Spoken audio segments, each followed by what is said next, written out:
A few thoughts about the Call of Duty Black Ops Cold War single player. After we published our review of the Call of Duty multiplayer, based entirely upon the beta, but not much changed, so the opinion stands, you guys asked me to share my opinion on the single player. Let's do that now.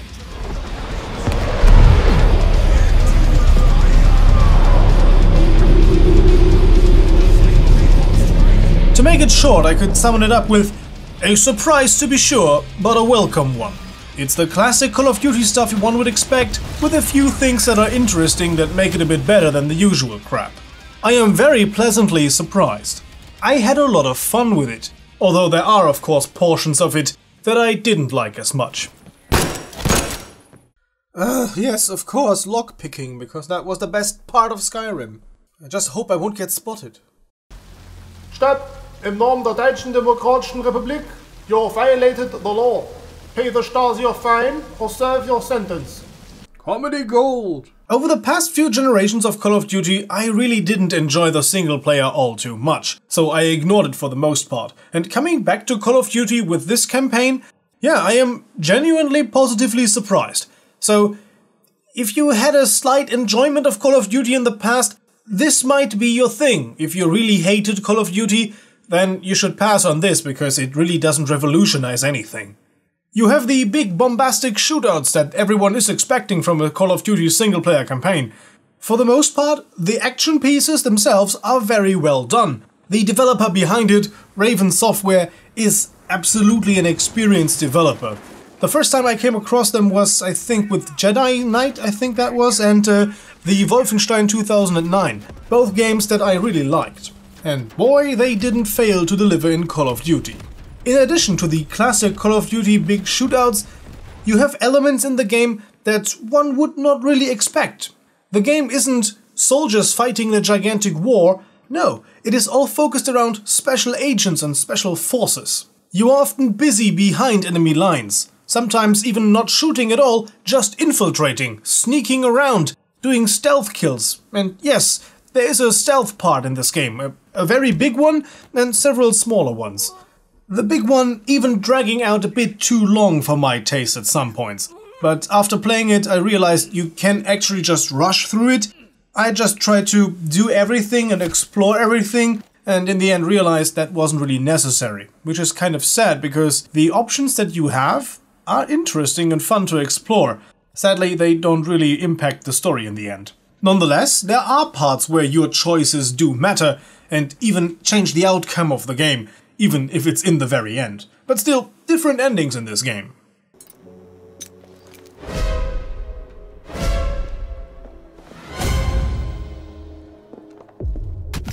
Yup, stealth fail indeed. Irregardless of the choices you make, the game's plot is set in stone. The titular Cold War is more of a backdrop to the whole scenario. America/NATO and the Soviet Union/Warsaw Pact could also be just called Empire 1 and Empire 2. Remove the patriotic speech by Ronald Reagan and the board meeting with Mikhail Gorbachev, and the game would be void of any political connotations. Then again, Tavarish Gorbachev was always a secret agent of capitalism. He is controversial amongst the Soviet people for a reason. But then again, everyone has redeeming qualities. Благодаря ему у нас новые возможности. Это из-за него у нас политическая нестабильность. Да благодаря ему у нас свобода. Полный хаос. Перспективы. Политическая нестабильность. Да благодаря ему у нас есть Писахат. За Горбачева! За Горбачева! За Горбачева! За Горбачева! Sometimes nothing brings people together like a nice hot pizza from Pizza Hut. If only Pizza Hut existed in the Call of Duty universe, all of this could be avoided. How long until we have a lead on Perseus? They're about to get started. Adler's in West Berlin. He should be at the safe house soon.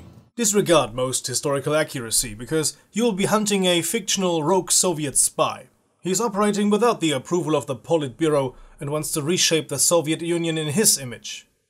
And with his sinister plans, he is not only a danger to the American way of life, but also to the people in the Soviet Union, Europe, and the entire world, it seems. So in true Call of Duty fashion, you have to save the world, once again. This truly has the hallmarks of a 007 movie. I know that the Call of Duty franchise has tried time and time again to expand and not make it too linear.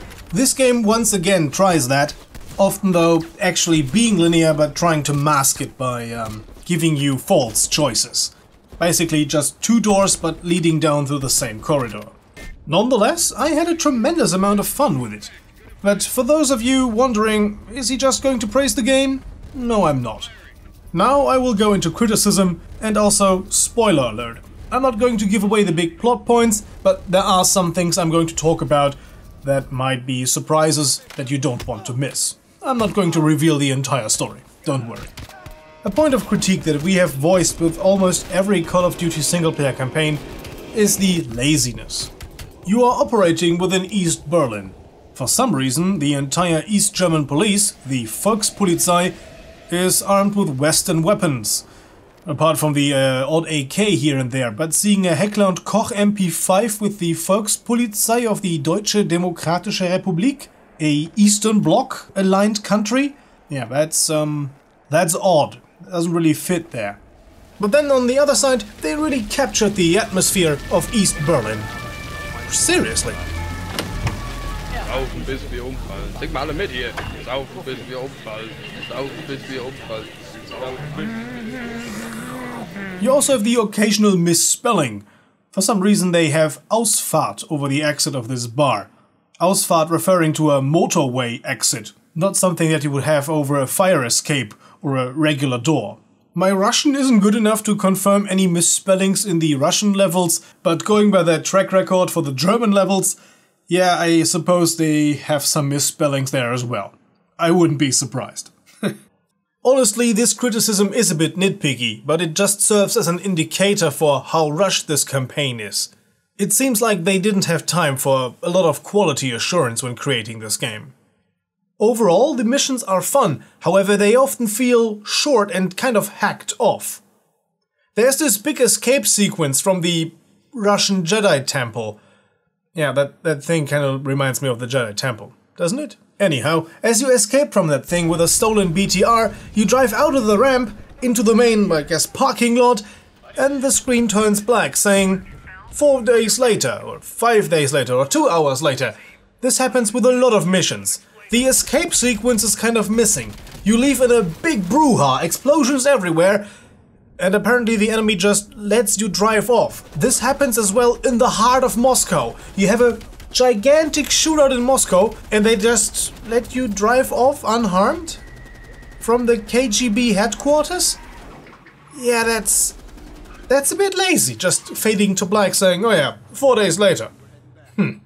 The campaign will give you about 5 to 6 hours of playtime, depending on how much attention you pay to all the details and how carefully you are looking for evidence. Because yes, you need to gather evidence to unlock bonus missions.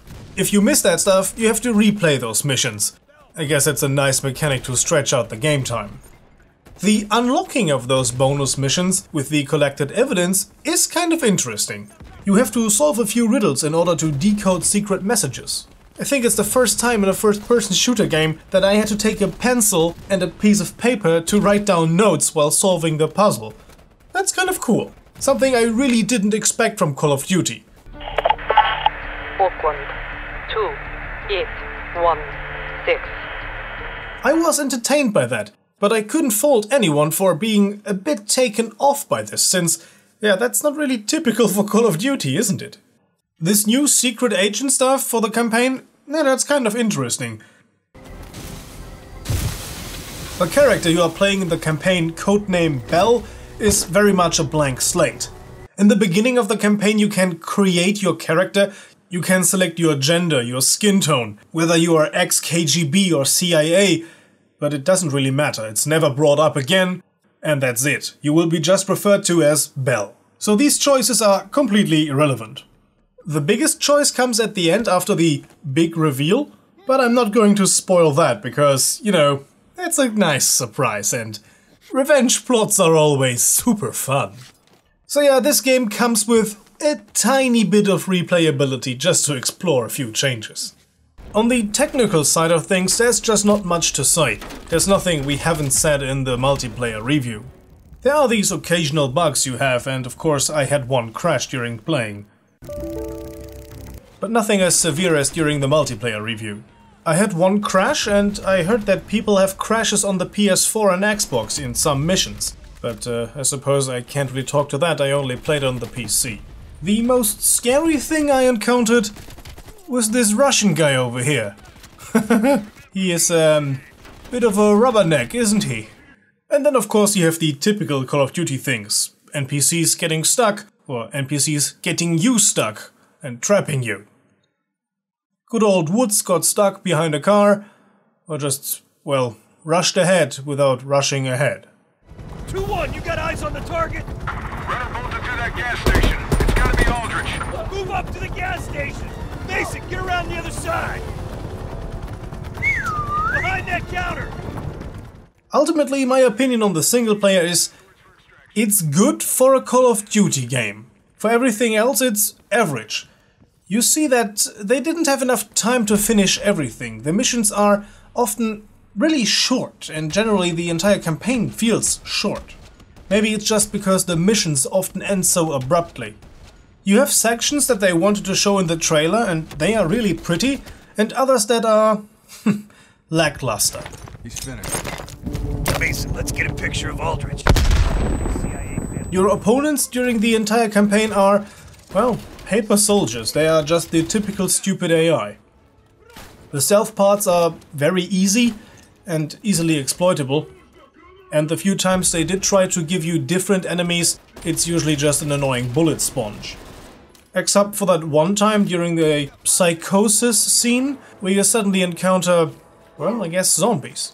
That was pretty surprising, and the entire scene was built into a bit of a humorous phase of the campaign. That was actually nice. I would really like to see more of this. I hope that Raven Software will be put in charge of creating a campaign more often now. Because they brought some fresh new ideas, and I hope to see them expand on this. Because they could really turn Call of Duty into, dare I say it, something with fresh ideas for once.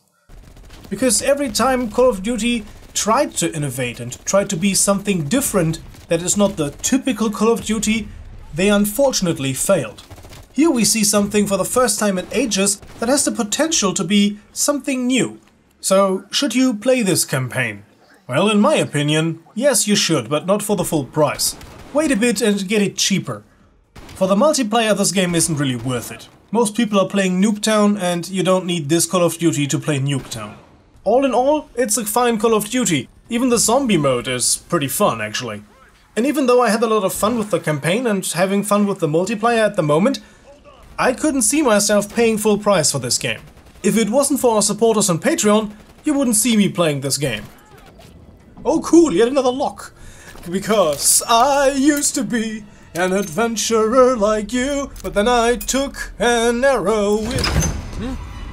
Stop singing! Playing this, and then playing Call of Duty 4 again, the old original on the LAN party recently. Yeah, there's not that much difference. Still Call of Duty. As someone who has once been called a hardcore first-person shooter snob, I must admit, running around with a minigun, mowing down hordes of soldiers, that's a guilty pleasure of mine.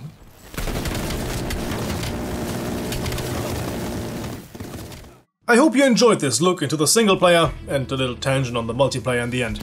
If you did enjoy it, give it a like, subscribe for future content, and maybe even consider supporting us on Patreon, as our supporters there got to see this video first. To them and everyone else, thanks for watching. So, I hope to see you guys next time. Until then, have a nice day, and as always, goodbye and guten Tag.